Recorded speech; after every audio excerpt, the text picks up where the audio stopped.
Hermanos, voy rápido a la palabra. Si me permiten, voy a trabajar de otra manera hoy porque estoy muy mal de mi cintura.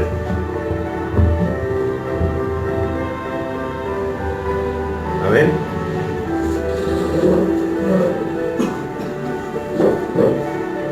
Trabajar así por... La verdad que... Gloria a Jesús.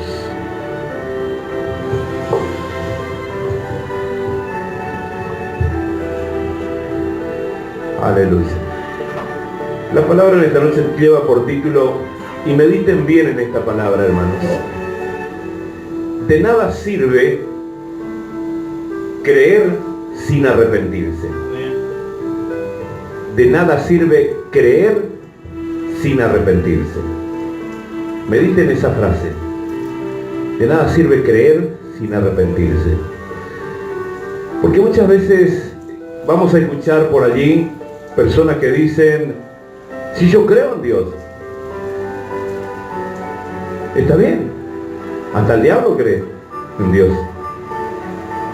Ahora, si no se arrepiente, de nada sirve. Por eso el título del mensaje en esta noche es, de nada sirve creer si no se arrepiente. Yo quiero hablarles del poder de Dios en la salvación del hombre, hermanos. Vivimos un gran problema en estos tiempos, ya que... Bueno, correcto, gracias. Digo que vivimos un gran problema en estos tiempos, ya que hay un principio bíblico para todo. Cuando estudiamos el Nuevo Testamento, debemos hacerlo en el contexto de toda la Biblia, hermanos. No es porque estemos viviendo en la gracia que tenemos que agarrar el Nuevo Testamento y nada más. Se lee el Nuevo Testamento en el contexto de toda la Biblia.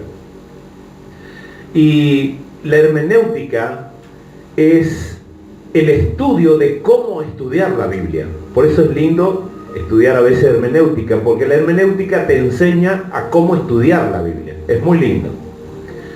Y ella dice, la hermenéutica, que debemos de estudiar la Biblia en el contexto de la iglesia de Cristo en la tierra. Y para ello debemos de someternos, hermanos, a la gramática de la Biblia. Por ejemplo, yo escuché por allí muchas veces decir a personas, Dios me mostró que tal cosa.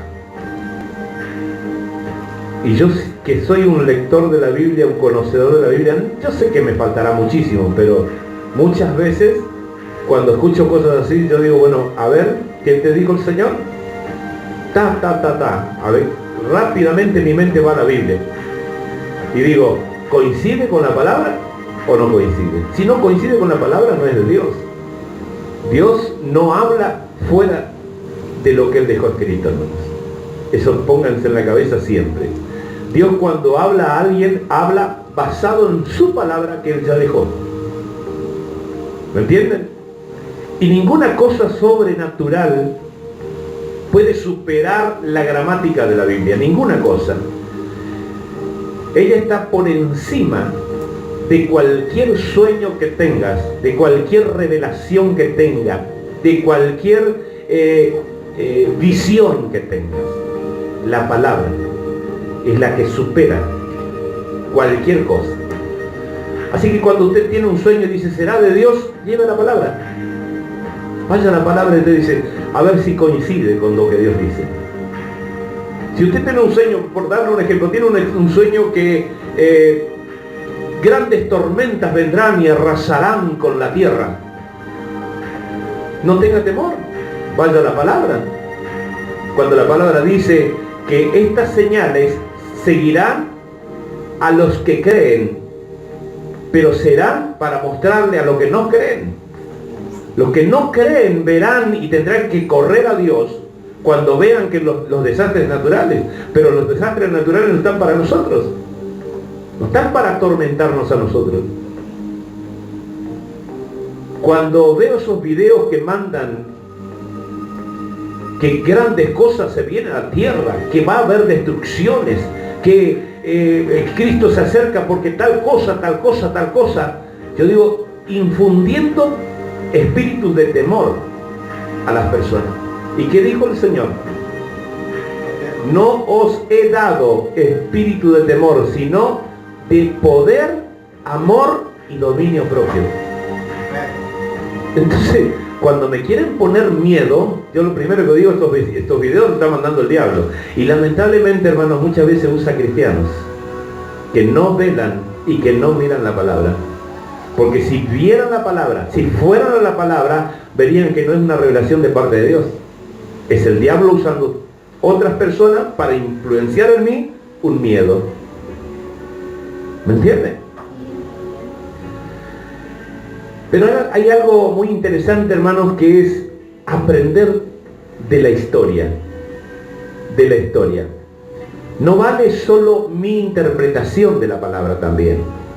Porque cuando leemos la palabra tenemos que aprender de la historia, sino también de los que me antecedieron, los que buscaron revelación en la palabra, y a través de la revelación de ellos yo puedo aprender también, pero siempre basado en la palabra. Si todos coinciden en algo y solo nosotros no coincidimos, no estamos de acuerdo, es muy probable que seamos nosotros los que estamos equivocados. ¿Me entienden? Yo estoy predicando en este tiempo un evangelio de pre-reforma. ¿Qué quiere decir eso? El evangelio nítido, el evangelio puro, el evangelio primitivo, el evangelio que el Señor Jesús dejó establecido. Ese evangelio quiero predicar. ¿Por qué digo pre-reforma? Porque después vinieron reformas. Gente que empezaron a reformar, gente que empezaron a tomar parte de la Biblia y parte de sí mismo para hablarle al mundo. Y hermanos, todo lo que pongamos de nosotros nos sirve, porque el hombre es falible, el hombre es pecador. Nada que yo quiera convencerte con mis palabras lo voy a lograr. Si yo uso la palabra de Dios para convencerte, seguramente te convenzo, porque es Dios hablando. ¿Me entienden?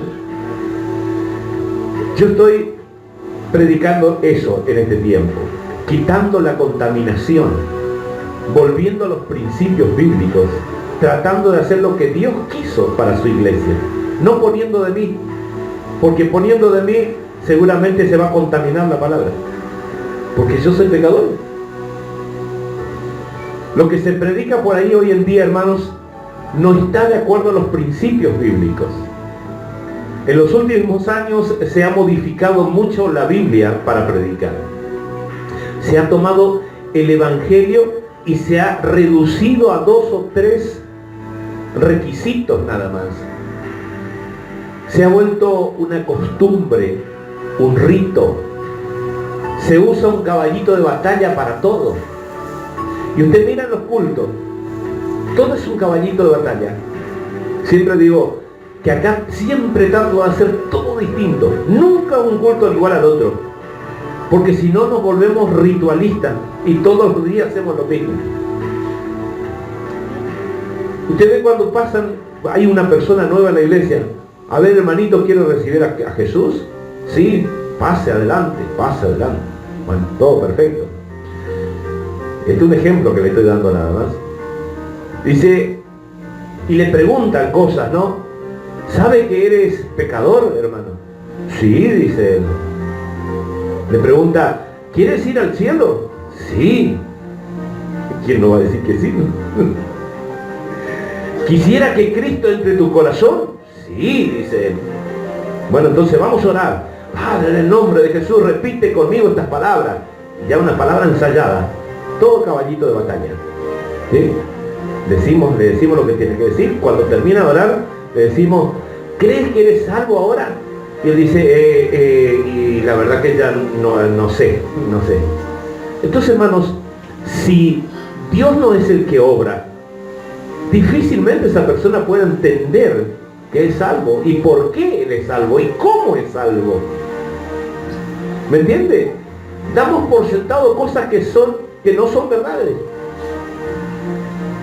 Y no son porque se necesita otros elementos para que sean verdades. Se redujo el Evangelio a simples ritos, a simples fórmulas. Para nosotros, si cumplen con estos requisitos, con la fórmula que nosotros le establecemos, lo declaramos salvo en el nombre de Jesús y amén. Está salvo. Y yo creía así también. Yo le estoy diciendo porque yo también creía así. Yo tenía entendido ciertas cosas. Pero Dios va revelando, hermano. Por eso yo cuando predico, no digo que todos somos culpables, que todos son culpables de no saber estas cosas. Porque a mí me pasó. Pero uno va creciendo y es necesario estar con los oídos abiertos para escuchar la palabra de Dios. Porque ella es la única que nos va sacando, nos va puliendo. Es como un cortahierro y un martillo que va puliendo, le va moldeando a uno. Y uno se va capacitando y va entendiendo. Por eso dice el Señor que Él no deja ninguna obra sin terminar. Él comienza la obra y la terminará hasta la venida de Cristo, dice. En algunos casos, en el caso que se muera, cuando se muere, ¿no? Ya es la venida de Cristo para él, porque hasta que pues, ahí ya no tiene más conciencia, va a la tumba. Pero hasta ese momento Dios trabaja con nosotros, nos moldea, recién lo decía Víctor, está trabajando conmigo. Dios va trabajando con nosotros y nos va moldeando, nos va haciendo cada día mejores. Y esa es la idea, que cuando cerremos el ojo del todo, Dios dice, bueno, ahora llegó el fin, ahora completé mi obra. Terminó la pulidita con la lijadita esa y te dejó listo para entrar al cielo. ¿Me entiendes? Reconocer que se es pecador no significa nada, hermano. Nada. Yo puedo reconocer que estoy pecador, pero no significa nada para mí. El diablo también sabe que es pecador. Si le preguntáramos al diablo si él sabe que es pecador, decir, sí, el rey de los pecados. Lo ideal es saber si aborrece el pecado que antes amaba. Eso es lo que importa. Yo le puedo decir a Víctor, ¿estás contento de ser cristiano? Sí, va a decir Víctor. ¿Estás contento de ser salvo? Sí. ¿Estás contento de ir al cielo? Sí. Pero aborreces el pecado que antes amabas. Eso es lo importante, hermanos. Aborrecer el pecado que antes amábamos. Y no te digo todo, porque algunas cosas van quedando y uno tiene que ir todos los días. Yo una vez di una enseñanza acá y expliqué que cuando empecé a servir al Señor en el cuartel, todos sabemos que es la boca sucia todo el tiempo. Y me costaba no decir malas palabras, hasta que fui puliendo y llegando a cerrar la boca con fuerza para no decir lo que ellos decían. Me fui reprendiendo a mí mismo para poder aprender. Pero no era yo haciendo, era Jesucristo trabajando en mí. Y hoy no digo ya nada de malas palabras, y es increíble en el cuartel como algunos dicen, ahí está el pastorcito, dice, no diga ninguna mala palabra acá, porque yo les reto, no, mala palabra acá delante mío, no, papá. Disculpame, pero yo soy un hijo de Dios. Si vos vas a seguir hablando así, yo me retiro. Y ya me conocen. Y más de uno ya no habla más. Entonces, ¿por qué? Porque dice el Señor que nosotros tenemos que contagiar al mundo, no el mundo contagiarnos nosotros. Que ellos se conviertan a ti, no tú a ellos. Y eso es lo que trato de hacer todos los días. Si yo me reconozco pecador y no cambio, hermano, sigo siendo abominable a los ojos de Dios. El arrepentimiento es más que simple reconocer pecados. Ese es el arrepentimiento, no es decir, yo reconozco que soy pecador. No, eso no es un arrepentimiento. Arrepentirse, a mí me enseñaron, es que es ir en dirección a un lugar. Y en ese lugar darse cuenta que estaba equivocado y pegar 360 grados y volver hacia atrás. No es salir en diagonal, ni para un lado, ni para el otro. Porque ahí estaríamos siguiendo en el pecado. Entonces, cuando reconocemos, nos volvemos. El arrepentimiento involucra un cambio de corazón, hermano. Un cambio de corazón. Un cambio de actitud por medio de la obra del Espíritu Santo de Dios en nosotros. Si la persona se arrepiente de verdad, hermanos, se ven los cambios en su estilo de vida. Este es un hombre que yo lo veo de lo que era, un cambio en su estilo de vida. Le faltará muchísimo, como a todos nosotros, pero el cambio se va notando. ¿Me entienden? A mí no me pueden decir que tienen una nueva vida con Dios si no me dicen que tienen una nueva vida con el diablo. Porque es imprescindible, hermano. Estar bien con Dios significa estar mal con el diablo. O sea, yo tenía una vida con Dios hasta acá. Hoy tengo hasta acá. Si antes tenía hasta acá y ahora tengo hasta acá, de acá hasta acá quiere decir que le quité al diablo ese pedacito. Entonces tengo una nueva vida con el diablo también, disminuida, con Dios aumentada. ¿Me entiendes? Si a mí me vienen a decir, pastor, te sabe que tengo una nueva vida con Dios. Bueno, yo quiero ver qué nueva vida tenés con el diablo. Porque si le veo de la misma forma que antes, entonces no tenés una nueva vida con Dios. Seguís teniendo la misma vida con el diablo. No tenés una nueva vida con el diablo. La otra pregunta que dijimos es, ¿quieres ir al cielo? Más vale que sí. Todo el mundo quiere ir al cielo. Lo que no quieren es el trono blanco. ¿Saben lo que es el trono blanco? Es cuando nos vamos a enfrentar a la cara del juez de los jueces, a Jesucristo. Todo el mundo dice, yo quiero ir al cielo, lo que no quiero es encontrarme con Dios allá. Porque saben de sus pecados. O sea, dicen, yo soy pecador, pero no se arrepienten. Entonces, preguntar si quieren ir al cielo no es lo importante, hermanos. Lo importante es preguntar si aman al Dios que antes aborrecían. Eso es importante. La pregunta no debería ser, ¿quieres ir al cielo? Sino, Dios ha obrado en tu corazón de tal forma o de tal manera que ahora lo amas. Esa debería ser la pregunta. Y lo más triste es que no hay ningún texto, hermanos, en la Biblia que respalde esas preguntas que se acostumbra a hacer para entregar un alma a Cristo. ¿Reconoces tus pecados? ¿Quieres ir al cielo? Palabras caballitos de batalla. Vamos a abrir nuestras Biblias en Marcos capítulo 1, verso 15.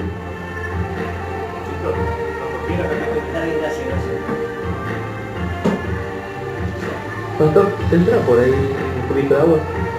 Le agradezco, por favor. O alguna otra cosa que sirve, todo sirve. Gloria a Jesús. Marcos, capítulo 1, verso 15.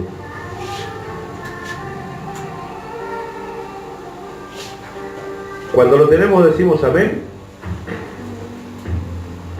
Gloria a Jesús. Dice así la palabra de Dios en Marcos capítulo 1 verso 15, diciendo, el tiempo se ha cumplido y el reino de Dios se ha acercado. Ahora, ¿quién quiere que yo entre en su corazón? ¿Dice así en la Biblia de ustedes?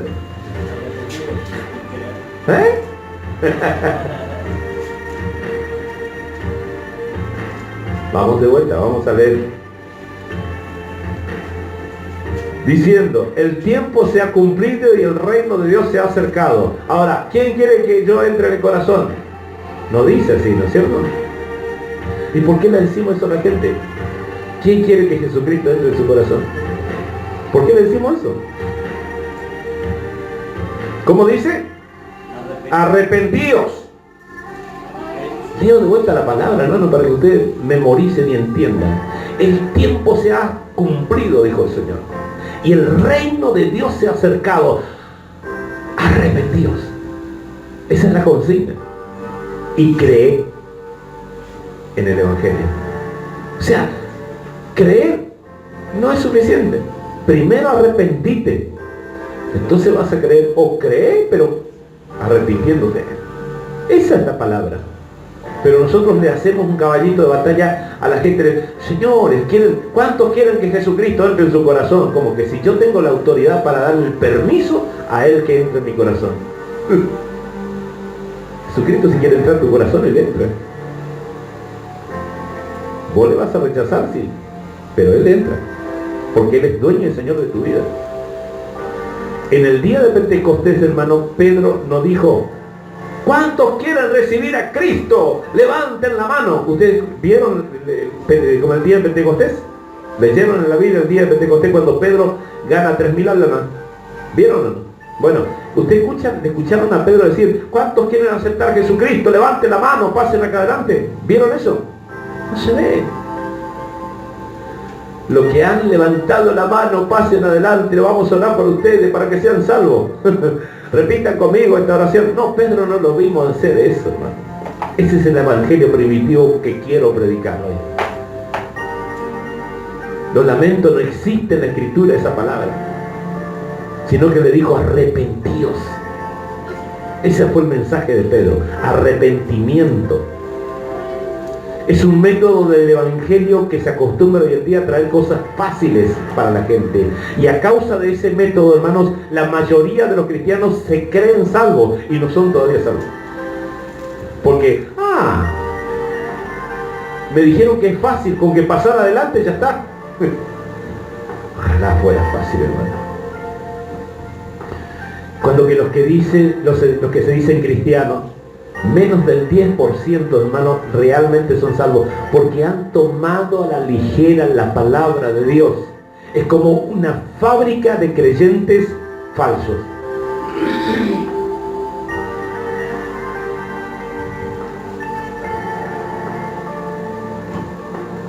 Una fábrica de creyentes falsos, porque la gente vive un evangelio práctico, rápido, que aprendieron de otras personas, pero no de las escrituras.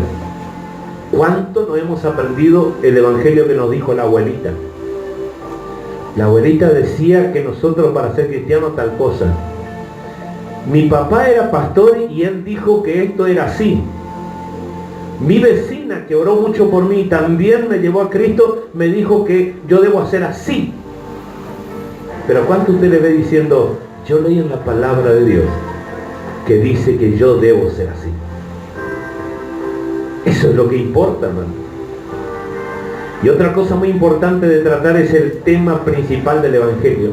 Por ejemplo, ¿por qué murió Cristo? Hoy vamos a participar de la cena del Señor acá.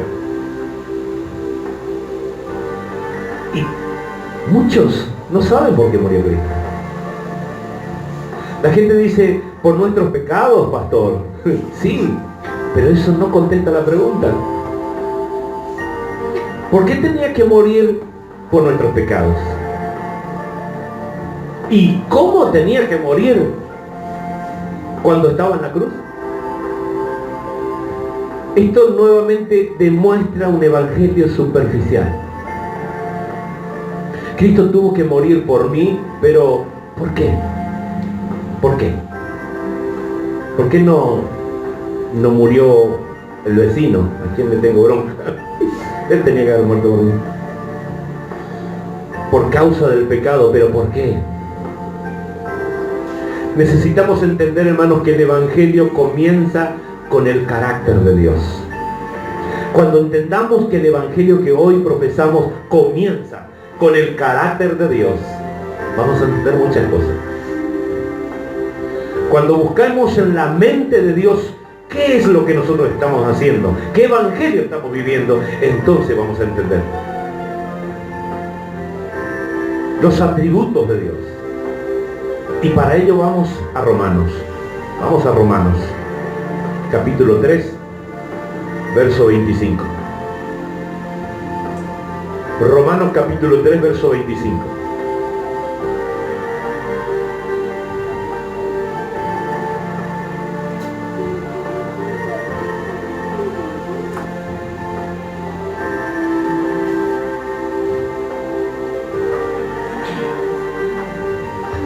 Cuando lo tienen me dicen amén.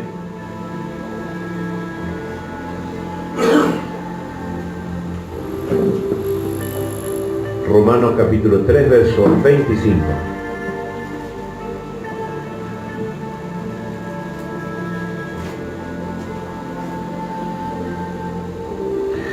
Dice así la palabra de Dios en Romanos capítulo 3, verso 25.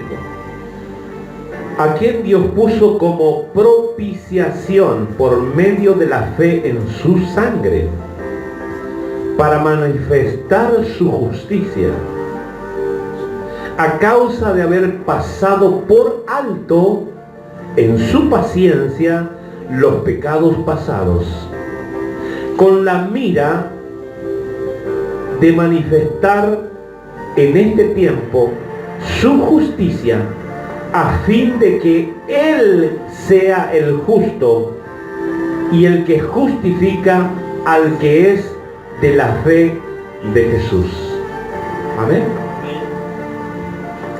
Muchos escritores, hermanos, dicen que estos dos textos son los más importantes de toda la Biblia. Muchos escritores dicen eso. Y es muy cierto, ya que si usted no entiende esto, nunca podrá entender el Evangelio. Lo que Pablo está diciendo es propiciación. ¿Sabe usted qué es propiciación? Habla de un Dios justo, hermano. Propiciación está hablando de un Dios justo, y que a la vez sea el que justifica al pecador. Aquí se ve la parte principal de lo que es el Evangelio. Porque Cristo tenía que morir y cómo, ¿por qué Cristo tenía que morir y cómo tenía que morir? En estos dos versículos. Lo primero que usted debe entender es que si Dios es justo, hermano, si Dios es justo, Él no puede perdonar. ¿Me entiende lo que le estoy diciendo? Si Dios es justo, Él no puede perdonar. Y para ello les doy un ejemplo. Supongamos que alguien mató a toda su familia, que Dios nunca permita una cosa de esa, pero alguien mató a toda su familia. El juez dice: por cuanto soy juez, lleno de amor, yo soy juez, yo tengo que perdonar o castigar. Pero como soy juez y yo tengo mucho amor, yo le voy a perdonar a ese hombre que mató toda la familia de aquel otro. ¿Qué va a pensar usted? ¿Este es un juez injusto? No es justo, porque si fuera justo tendría que condenarlo, y usted se va a enojar y va a poner el grito en el cielo. No puede ser que haga una cosa de esa. ¿Me entiende ahora por qué Dios no puede perdonar? Dios no puede perdonar. Un Dios justo no puede perdonar. Porque sería injusto perdonar nuestro pecado. Porque nosotros cometimos el pecado. Pongámonos en el lugar del asesino. Nosotros matamos a toda esa familia. Entonces Dios no tiene por qué perdonarnos a nosotros. Nos tiene que castigar.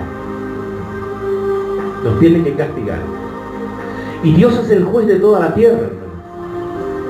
Y Él no puede perdonar al pecador por cuanto ha pecado.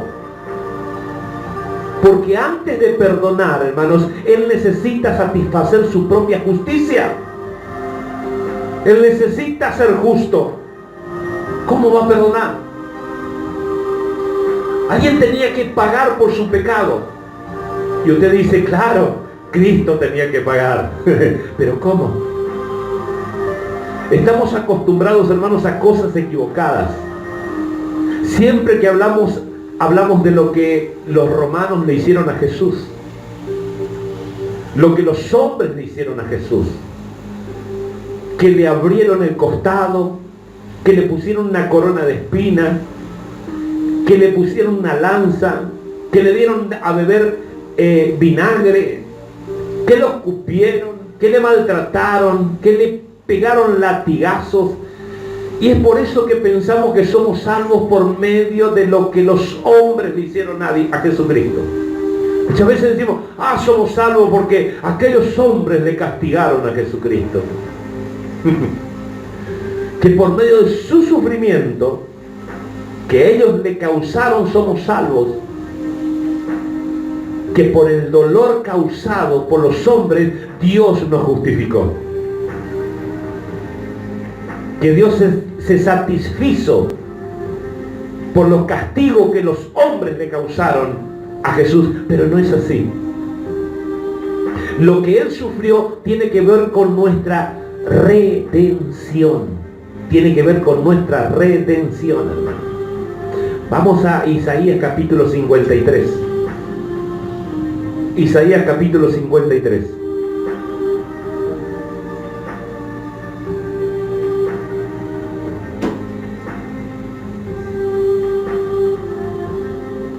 Versículo 10.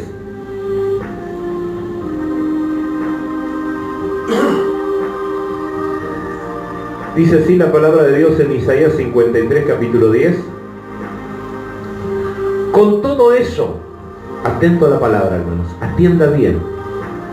Con todo eso, Jehová quiso quebrantarlo, sujetándole a padecimiento. Cuando haya puesto su vida en expiación por el pecado, verá linaje, vivirá por largos días, y la voluntad de Jehová será en su mano prosperada. Cuando Jesús estaba en la cruz, hermanos, Él llevó todos nuestros pecados. Y toda la ira de Dios, todo el aborrecimiento, todo el castigo cayó sobre su propio Hijo. Nosotros debemos morir separados de Dios, hermanos. Nosotros merecemos morir separados de Dios. Nosotros nacimos para morir en el pecado. Nosotros nacimos para irnos al infierno. Y permanecer por la eternidad separado de Dios. En la cruz Cristo dijo: Dios mío, ¿por qué me has desamparado? El Hijo en la cruz miró hacia arriba y vio al Padre dado vuelta de espalda hacia Él, dándole la espalda a su propio Hijo. Por eso clamó a gran voz: Dios mío, ¿por qué me has desamparado? Eloí, Eloí, lama sabactani. Hubo una separación, hermanos, entre el Hijo y el Padre. Y toda la ira de Dios, hermanos, que debía de caer sobre ti, todo el odio de Dios que debía de caer sobre ti, por haber pecado, por haber matado a toda esa familia, cayó sobre el Hijo. Cayó sobre el Hijo. No somos salvos, hermanos, porque los romanos le hicieron lo que los romanos le hicieron a Cristo en la cruz. No, sino que somos salvos porque por lo que Dios le hizo a su propio Hijo, lo que Dios lanzó sobre su propio Hijo, por eso somos salvos. A propósito, lo quebrantó, dice la palabra, leímos recién, lo quiso quebrantarlo, lo quebrantó a propósito, porque quiso, lo humilló a lo sumo, porque quiso, lo doblegó, porque quiso, lanzó toda su ira, que Dios odia el pecado, detesta el pecado, toda su ira cayó sobre su Hijo. La historia de Abraham e Isaac, cuando vemos que Dios le dice a Abraham: dame a tu único hijo. Abraham dice que sube al monte y que cuando está por matar a su hijo, cuando va bajando el puñal, dice que se escucha una voz que le dice: ¡alto! Ya me he provisto de cordero. Todos, hermanos, pensamos que es una linda historia, que es un buen final. que tiene un buen final, que la historia tuvo un buen final. 2000 años atrás, hermanos, nosotros pensamos que ese final fue lindo, pero no fue un buen final. Porque 2000 años más atrás, o sea, más tarde, mejor dicho, Dios tomó el cuchillo. Ese cuchillo que vimos en la historia de Abraham, Dios tomó el cuchillo y nadie le dijo, alto, porque no había otro. Era Él.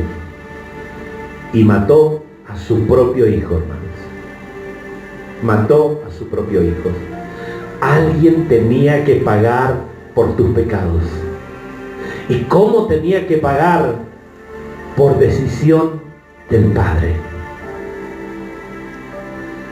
Bajo la ira de Dios, para satisfacer la ira de Dios. ¿Cuántas veces, hermanos, usted escuchó esta palabra por ahí? Nunca, ¿verdad?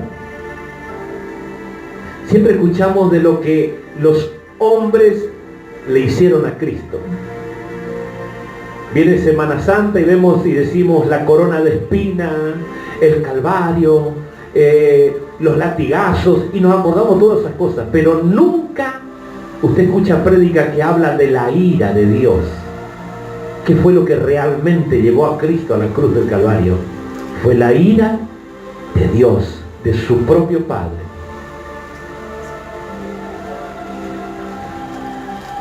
Y casi nunca se habla sobre la verdadera situación del cielo, sobre la decisión contundente, hermanos, que tuvo que tomar Dios,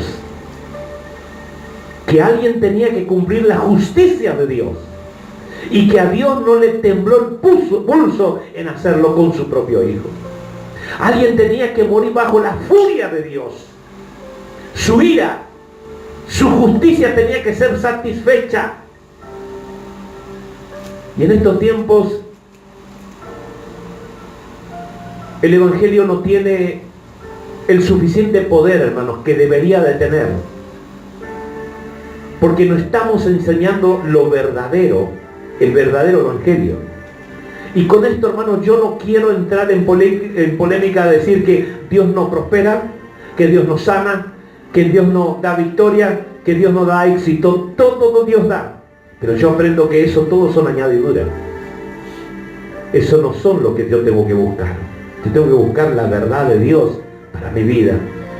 Y es el arrepentimiento.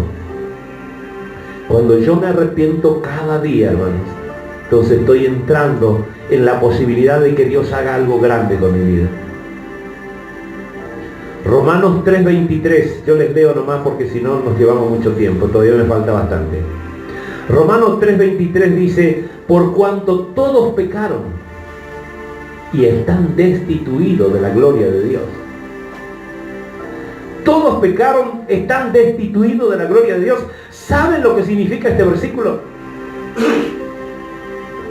El hombre tiene que entender que está perdido, hermanos.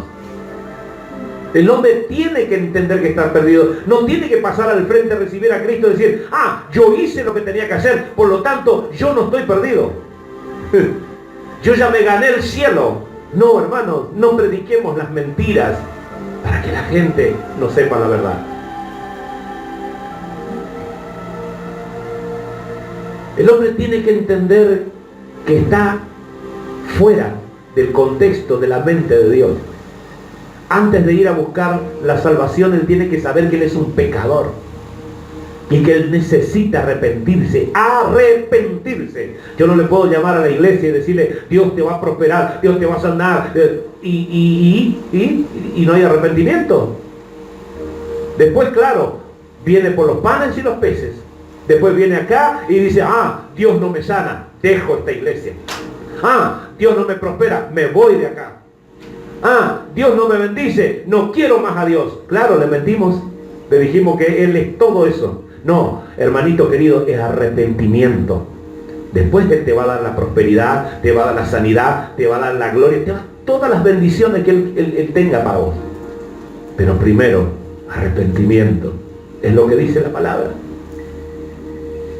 En los primeros 3 versículos de Romanos, hermanos, ¿qué hace Pablo? El capítulo de Romanos, ¿qué hace Pablo?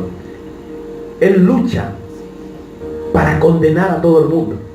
Lea los 3 primeros capítulos de Romanos. Él lucha para condenar al mundo.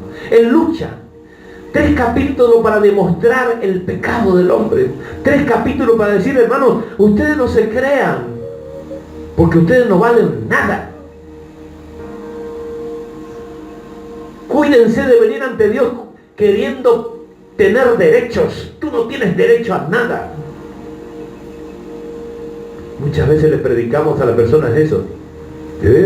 No, vos, Dios, si vos no estás bendecido, Dios es capaz, no sé, va a hacer una hecatombe en el cielo porque vos no estás bendecido. ¿Qué tiene que ver la bendición, hermano, con la salvación del hombre? Y cierra el capítulo 3 de Romanos, verso 19, diciendo, pero sabemos que todo lo que la ley dice, lo dice a los que están bajo la ley, para que toda boca se cierre y todo el mundo quede bajo el juicio de Dios. Qué tremendo, hermano. No podemos tratar el pecado livianamente, hermanos. No podemos tratar el pecado livianamente. Como si nada, como se hace hoy en día. La mayoría de las iglesias crecen. Recién estaba hablando y eso te iba a decir, no te preocupes porque hay 2 o 3 allá. Lo importante es que sea calidad. Y las iglesias de hoy en día vemos que crecen.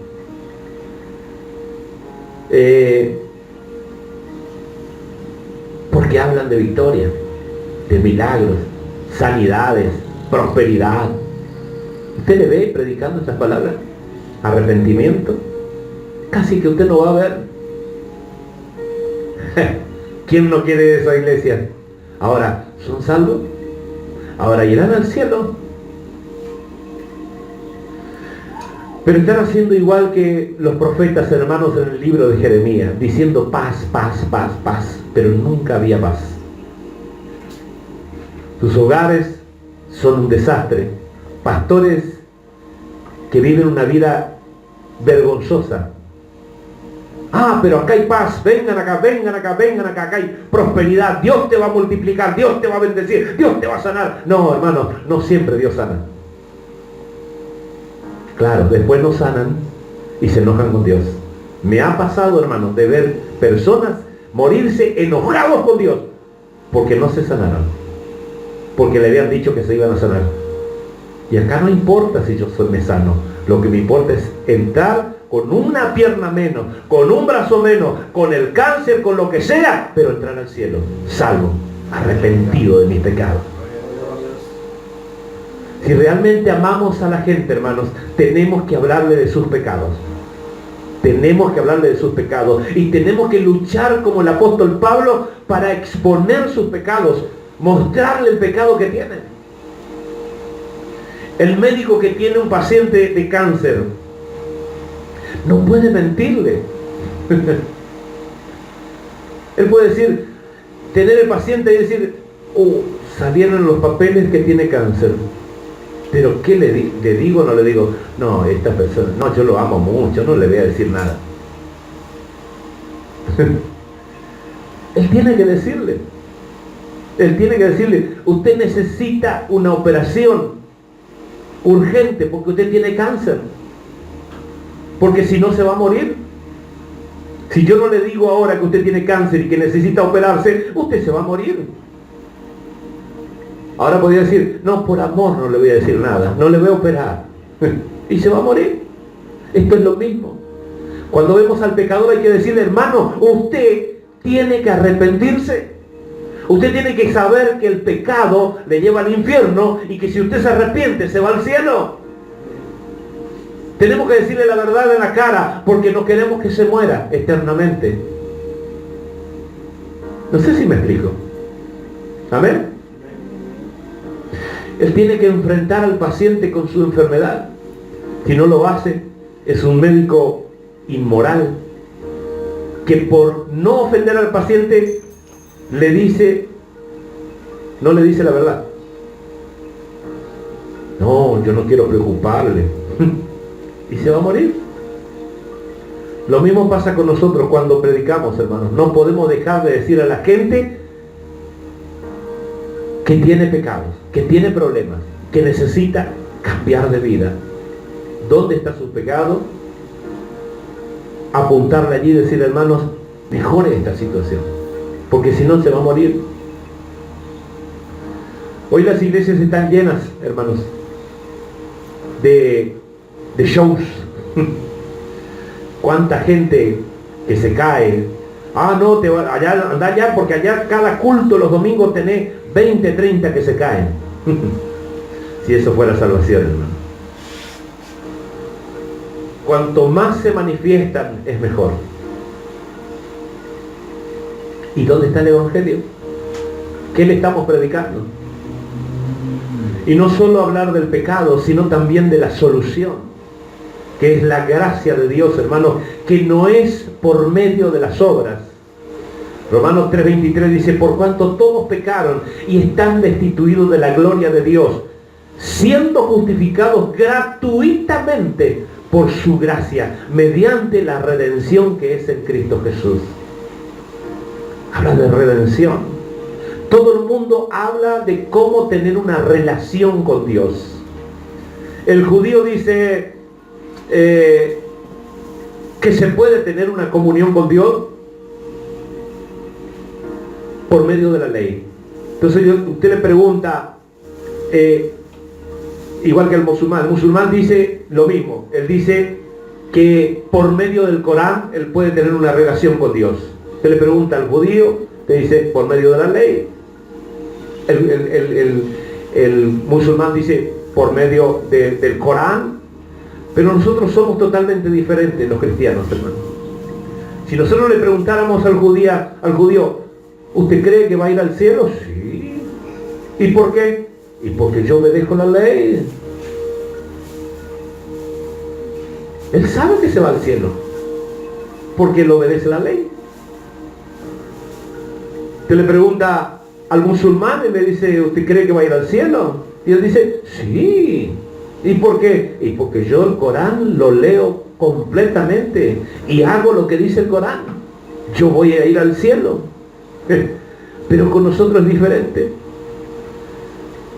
Si usted le preguntara a un cristiano, ¿te cree que va a ir al cielo? Y usted dice, sí. Yo soy un pecador. Yo no me merezco nada. Yo soy la peor basura de este mundo. Yo no hice nada. No puedo hacer nada. Pero me voy a ir al cielo. ¿Qué le va a decir el judío y el musulmán? Yo hago todo y voy al cielo. Y vos no haces nada y te vas al cielo. No hiciste nada y te vas a ir al cielo. Y pecaste mucho y te vas a ir al cielo. No, esto no tiene sentido, te va a decir. Algo está mal acá. ¿Por qué, hermano? Porque nosotros, los cristianos, no vamos al cielo por nuestros propios méritos. Vamos por lo que Cristo hizo en la cruz del Calvario. Si morimos, nos vamos al cielo, pero porque alguien pagó nuestra deuda. Bueno, se entienden los otros, porque van por mérito, pero nosotros no vamos por mérito. ¿Por qué las estrellas, hermanos, no se ven de día? Y solo de noche se ven. Porque ellas desaparecen, porque la luz fuerte que es el sol no les está alumbrando. De la misma manera, al contrastar la iglesia, hermanos, o sea, las estrellas aparecen, se ven de noche, porque la luz de ella permanece sobre las tinieblas y alumbran. Si bien es una luz reflejada del sol, pero ellas reflejan esa luz sobre las tinieblas. Y de día no se le ve, pero ellas están. ¿Por qué? Porque la luz más grande está, entonces ellas no pueden superar. Pero a la noche ella tiene la luz reflejada del más grande, que es el sol, y ella en las tinieblas refleja la luz. De la misma manera, al contrastar la gracia, hermanos, la gracia con nuestra depravación, se puede ver. No sé si ustedes me están entendiendo. Así como nuestra depravación, nuestro pecado es tan grande, nosotros somos tan miserables, que la gracia de Dios refleja en nuestra vida. Somos iluminados por la gracia, porque nuestro pecado fue muy grande, terrible, siendo justificado gratuitamente por su gracia. En el Antiguo Testamento dice que iban a odiar al Mesías sin causa, y se repite en el Nuevo Testamento también que iban a odiarlo sin causa, sin motivos, le iban a odiar. Nadie tuvo, hermanos, una razón para odiar a Dios, a Jesús. Nadie tuvo una razón para decir, le vi con una mujer. No tuvo. Le vi robando. No tuvo. Le vi adulterando. No tuvieron ninguna razón para odiar a Jesús. ¿Y lo odiaron o no lo odiaron? En el Antiguo Testamento y en el Nuevo Testamento decía que lo iban a odiar sin causa. Y lo odiaron sin causa. No era sin causa, era por nuestra causa. ¿Me entienden ahora? Jesús nunca pecó contra nadie, hermanos. Nunca, nunca, nunca. Entonces, cuando lo odiaban sin causa. Y nosotros siendo justificados sin causa. Fíjese el contraste. Y nosotros siendo justificados sin causa, nunca le hemos dado el motivo a Dios para justificarnos. Nunca. También jamás le dimos un motivo a Dios para decirle, Señor, yo necesito ser justificado porque tienes estos motivos. No tenemos. No tenemos motivo para darle a Dios para que hayamos sido justificados. Sino que fue al revés, hermano. Teníamos motivos de sobra para ser condenados. De sobra. Pero Dios nos justificó sin causa. A pesar de lo que hemos hecho, por medio de Jesucristo que murió en nuestro lugar. A quien Dios puso, dice Romanos 3:25, a quien Dios puso como propiciación. ¿Sabe qué es propiciación? Algunos dicen que es la palabra más importante de toda la Escritura. Se refiere a un sacrificio, pero un sacrificio que satisface la justicia de Dios. No puede haber propiciación en la tierra, porque yo no puedo usar esa palabra para nada, porque eso solo se justifica cuando es un sacrificio que satisface a Dios, la justicia de Dios. Para que Él pueda perdonar al hombre, sin ser injusto, un predicador dijo una vez, en vez de ser justo contigo, Dios demostró su amor. Terribles palabras. Para que Él pueda perdonar al hombre sin ser injusto, Él tuvo que mandar a su hijo a la cruz del Calvario. Pero acá este predicador que escuché una vez diciendo, en vez de ser justo contigo, Dios demostró su amor. Suena lindo, ¿no? ¿Suena lindo, no? En vez de ser injusto contigo, Dios demostró su amor. Suena muy lindo, pero gran equivocación, hermano. El problema es que lo que están diciendo es que el amor de Dios es injusto. No está diciendo que es justo. Que Dios pasó por alto la justicia para amarte. Eso es lo que está diciendo este predicador. Pasó por alto la justicia para amarte. Dios no puede hacer eso, hermanos. Dios no puede hacer eso. Porque Dios es perfecto. Dios tiene que ser justo. Y su amor tiene que ser justo también. No puede ser injusto. Él tiene que hacer justicia mientras ama. Mientras está amando, Él está haciendo justicia con vos. Ese es el problema por el cual necesitamos una propiciación, como decía recién. Proverbios 17:15 dice: el que justifica al impío y el que condena al justo, ambos son igualmente abominación a Jehová. Fíjense la frase, les leo de vuelta. El que justifica al impío y el que condena al justo, ambos son igualmente abominación a Jehová. Les repito para que usted entienda lo que estamos predicando esta noche, hermano. Les repito, el que justifica al impío y el que condena al justo, ambos son igualmente abominación a Jehová. Queriendo decir que el que está justificando al impío está equivocado. Y el que condena a un justo también está equivocado. Los dos están equivocados. Son abominables a los ojos de Jehová. Ahora, qué contraste, ¿no? Qué impresionante. Hemos leído en Romanos que Dios es el que justifica al impío. Explíqueme. Dios es el que justifica al impío y Él viene después de decir que el que justifica al impío es abominable a sus ojos. Pero acá dice, el que justifica al impío es una abominación. Entonces, ¿quiere decir que Dios es una abominación porque nos justificó y éramos impíos? ¿Quiere decir eso? Ese es el problema, hermano. Es el centro del Evangelio. Esto es el centro del Evangelio. Como dice Pablo en Romanos 3, ¿cómo puede Dios ser justo y a la vez justificar al impío? Dice Pablo en Romanos. ¿Cómo Dios puede ser justo y a la vez justificar al impío? Pero si nos condena, no hay esperanza. Si Él nos condenara a nosotros, no hay esperanza de salvación. ¿Cómo nos salvaríamos si Él nos condenara? Si Dios dijera, bueno, yo lo voy a condenar porque merecen ser condenados, ¿cómo nos vamos a salvar? No hay esperanza de salvación. Si Dios hubiera condenado a toda la tierra, hermanos, no habría ningún problema. Porque es exactamente lo que toda la tierra se merece.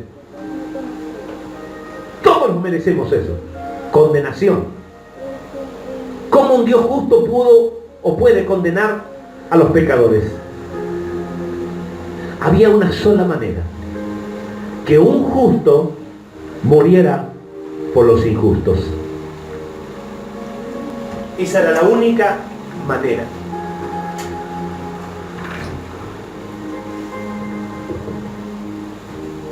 Esa era la única manera. Que un justo muriera por los injustos. A veces se escucha decir por ahí, Dios buscó en toda la tierra para ver si encontraba un justo y no encontró. Por eso tuvo que poner a su hijo. Buscó en el cielo a ver si encontraba un ángel justo, perfecto, y no encontró. Buscó un hombre que sea perfecto y no encontró. No es así, hermanos. No es así. Un ángel perfecto, un hombre perfecto, no podría haber muerto por nuestros pecados.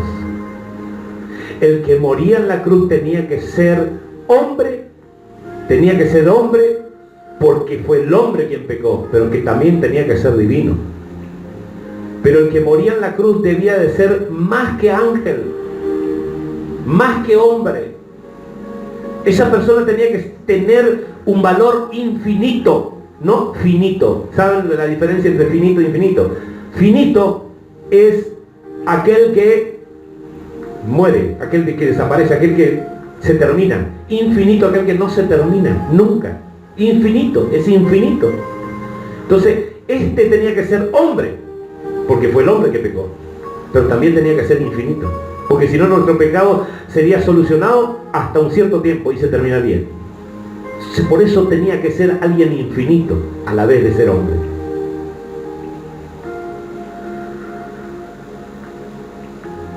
Por eso Dios, hermanos, llegó a ser hombre. Se rebajó a nuestra estatura y fue hombre porque el pecado estaba en el hombre. Y caminó sobre la tierra y vivió una vida perfecta. Y en la cruz llegó a ser una maldición ante su propio Padre. Una maldición. Fíjense lo que es ser una maldición ante los ojos de Gálatas capítulo 3, verso 10. Porque todos los que dependen de las obras de la ley están bajo maldición. Pues escrito está: maldito todo aquel que no permaneciere en todas las cosas escritas en el libro de la ley para hacerla. En los días de hoy, hermanos, se piensa que maldición es ser pobre, por ejemplo. Es estar enfermo. Es tener muchas deudas. ¡Ay, qué maldición!, decimos. Vamos a escuchar hasta de nuestra propia boca muchas veces. Vamos a decir, ninguna palabra en ningún idioma, hermanos, puede escribir la dimensión de una maldición. Ninguna palabra escrita en ningún idioma puede describir la dimensión de lo que es una maldición. El hecho de que el hombre sea una maldición significa que ante Dios y todos los seres del cielo, el hombre es un ser tan horrible, tan maldito, tan asqueroso, tan odiable, que nadie quisiera ni siquiera mirarlo a la cara. Tan espantoso, es una abominación, que al entrar al infierno, hermanos, si nosotros no tuviéramos que ir al infierno, al entrar al infierno, lo último que vamos a escuchar es a todo el cielo ponerse de pie y aplaudirle a Dios diciendo: muy bien, has hecho justicia. Porque es lo que nos merecemos por ser pecadores. Los ángeles, los arcángeles, querubines y serafines glorificarán al Padre, hermanos, por haber hecho justicia. Así es el hombre, débil y sucio, pecador, depravado, maldito. Así de tan feo es el hombre, así tan pecador es el hombre. Él merece la condenación eterna, y en estos días no se escuchan estas prédicas. Prosperidad, bendición, sanidad, libertad, victoria, y después andan todo perdido en el mundo. Solo se escuchan prédicas alabando al hombre. El hombre es lo más grande que Dios ha creado. Y sí, el hombre se merece todo, porque el hombre llegará a ir al cielo. Y si no se salva, todo el cielo va a llorar porque él no se salva. Ay, mi Dios. Todo el cielo va a perder, va a sentir esa pérdida de esa alma. No es lo que dice la Biblia. Lamento decirle, pero no es lo que dice la Biblia. La Biblia dice que el hombre es un pecador depravado que merece el infierno. Eso dice la Biblia. Que merece el infierno, dice. No dice que merecemos el cielo. Y si no, muéstreme. Es más, los hombres condenados, hermanos, se van a parar ante Dios y van a decir: el Dios de toda la tierra ha hecho bien. Dice la palabra que todo hombre se parará delante de Dios, y aunque esté siendo condenado él mismo, dirá: el Dios de toda la tierra ha hecho bien. Porque en el interior sabemos que somos pecadores, no queremos reconocer, y por eso es que no hay arrepentimiento.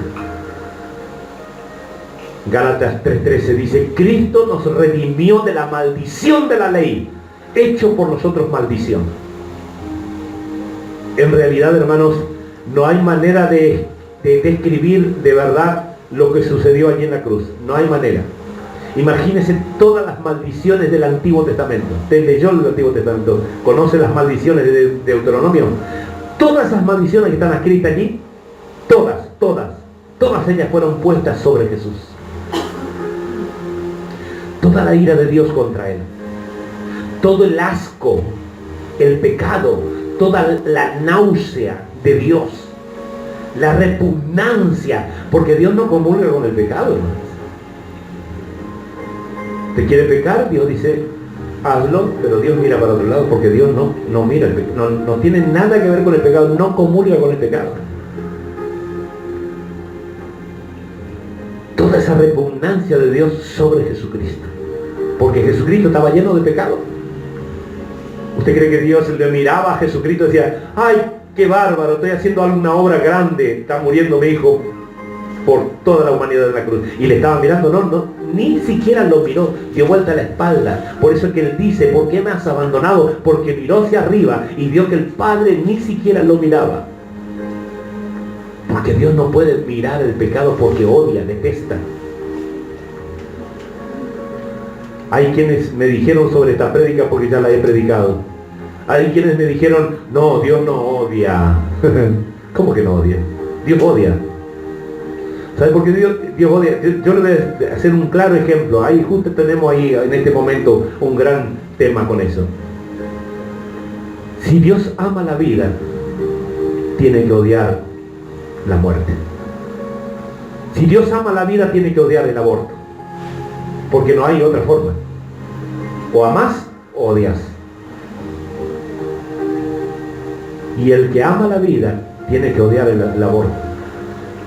Así de simple, hermano.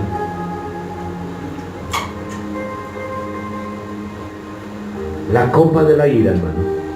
Toda la furia de Jehová. Todo el justo aborrecimiento, porque fue justo aborrecimiento a tu persona, a tu nombre, fue derramado sobre el Hijo. Y él llegó a ser la maldición. Y su padre lo abandonó, lo desamparó, dice la Biblia. ¿Por qué me has desamparado? Elohí, Elohí, lama sabactaní.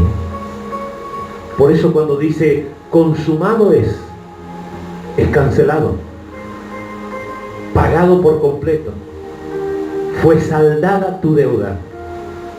¡Qué privilegio! ¡Qué palabra más linda escuchar! Que Cristo haya dicho, tenías que irte al infierno, pero yo pagué la deuda, no debes más nada. Lo que pecaste ayer, no lo debes hace 2000 años atrás. Lo que pecaste hoy, no lo debes más hace 2000 años atrás. Lo que vas a pecar mañana, y esto no es una apología del pecado, ni le estoy mandando a pecar, simplemente le estoy mandando a arrepentirse. Todo lo que pase mañana también ya fue pago en la cruz del Calvario. Consumado es. Qué privilegio tenemos, hermano. En la cruz, Él satisfizo la justicia de Dios. Y ahora Dios puede perdonar el impío y a la vez ser justo. Porque Él mismo pagó por tus crímenes, por tus pecados, con la sangre y la muerte de su propio Hijo. ¿Cuándo fue la última vez que escuchaste una palabra de esta? A que la de prosperidad estás harto de escuchar. La de sanidad estás harto de escuchar. Pero esta palabra no la escuchas todos los días. Porque es más fácil traer mucha gente con tal de que tener tu templo lleno, hacerle promesas falsas. Dios prospera, Dios bendice, Dios sana, pero no es el centro del Evangelio. El centro del Evangelio es esto: arrepentimiento. Arrepentimiento. Cristo aplastado por la ira de su propio Padre Dios. Cristo pagando una deuda que Él no tenía. Cristo haciendo algo terrible por tu depravación y la mía. Ese es el centro del Evangelio. Hay algo deliberadamente trascendental que ocurrió en el mundo espiritual, hermano, para que hoy tengamos prosperidad, sanidad, victoria, bendiciones. Y ese algo tiene que ver con arrepentimiento primero. Pero hoy solo vemos estas cosas, no vemos lo otro. Y qué mejor que una cena del Señor para meditar un poco en esto, ¿no? No fue un simple juego ocurrido para que hoy tengamos salvación, salud, vida y felicidad. No fue un simple juego.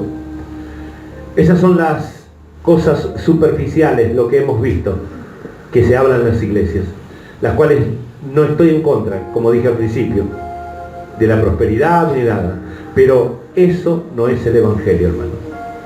En esas cosas no hay nada de poder. El poder está en el arrepentimiento. El poder está en creer y arrepentirse. Ahí recibimos poder. El poder radica en esto, en lo que Él tuvo que hacer por nosotros. Todo el mundo habla de cómo Dios lo usó a Martín Lutero, a Calvino, a los puritanos, a Jonathan Edwards, a Jorge Whitefield, Jorge Müller, Carlos Spurgeon, y hay tantos grandes, ¿sí? Pero nadie habla de sus mensajes. Todos hablan del éxito que Dios los dio, cómo ganaban multitudes. Pero si usted va a ver los mensajes que le predicaban, era arrepentimiento, arrepentimiento, arrepentimiento, arrepentimiento. Y la gente caía, pero plasmada en el suelo, arrepentida. No porque, ¡ay, se me fue el demonio! Está bien que se vaya el demonio, ningún problema. Está bien que se vaya la enfermedad, ningún problema. ¡Ay, estoy prosperado! Está bien que tengas prosperidad. Pero lo importante es caer arrepentido a los pies de Cristo. Porque Él hizo algo que nosotros teníamos que haber hecho. Y cuando entra el arrepentimiento, hermanos, no hay cómo volver atrás. Uno se entrega, llora y se desploma en los pies de Cristo. Yo no me voy a olvidar nunca, nunca, hermanos. Un día en aviación de ejército, cuando me arrepentí de verdad, hermano.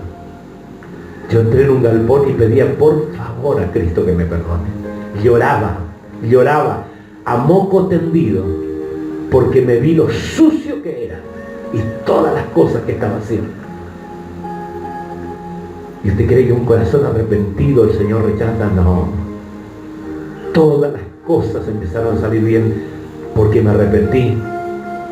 No porque creí que Él tenía el deber de bendecirme, que Él tenía el deber de ayudarme porque Él es Dios y yo soy hombre, porque es lo que se predica hoy en día, hermano.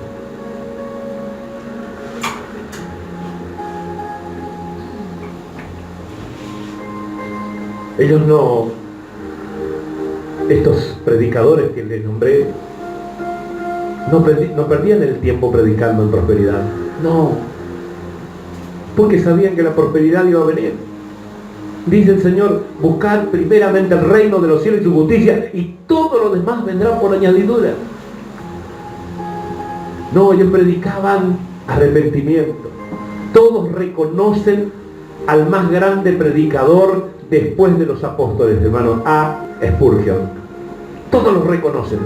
Todos dicen, Charles Spurgeon. Te va a escuchar por ahí. O pregunte, alguien pregunte, ¿quién era Charles Spurgeon?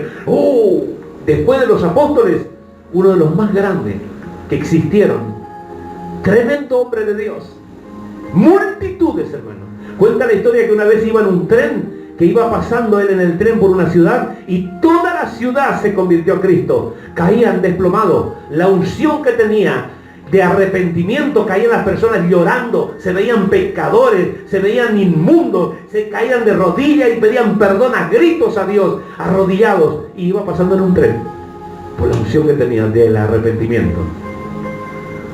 Todos hablan de él, pero nadie cuenta lo que él predicaba. Y mire los mensajes de Spurgeon. Yo tengo muchísimos mensajes de Spurgeon. Todo es sobre el arrepentimiento. No van a ver un mensaje sobre prosperidad, que no está mal, sigo diciendo, no está mal la sanidad, no está mal salir los demonios, todas esas cosas tienen que ocurrir, pero no debe ser nuestra prioridad. ¿Me entienden? Pero ¿por qué no predicamos lo que ellos predicaban? No perdían el tiempo con sanidades, no perdían el tiempo con nada, aunque las sanidades ocurrían, porque ocurrían igual. En el tiempo de Spurgeon había sanidad. No perdían el tiempo con prosperidad y la gente era prosperada. Porque esas son las añadiduras. Solo se dedicaban a predicar el arrepentimiento, porque por medio de ellos se entra al cielo, hermano. Por medio del arrepentimiento. Jesucristo no predicaba sanidad, aunque la sanidad había con Jesucristo. Sabemos todo lo que dice la Biblia, pero nunca aparecían una multitud y decía, vengan todos los enfermos que yo los voy a sanar. No.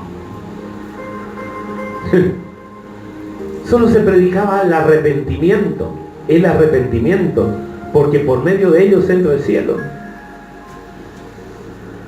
Y cuando la multitud se acercaba a Jesús, Él decía, arrepentíos, porque el reino de Dios se ha acercado. Esa era la prédica de Jesucristo, arrepentíos.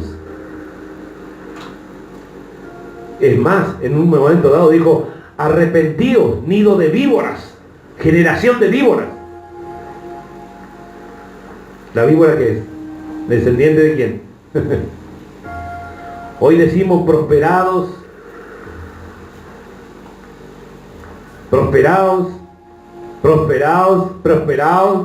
porque para eso Dios se te ha acercado. Sé sano, porque es para lo único que Dios te tiene, y Dios tiene que hacerte eso, para sanarte, para prosperarte, para darte victoria, bendición. Para eso está Dios. Estamos mintiendo a la gente, hermano.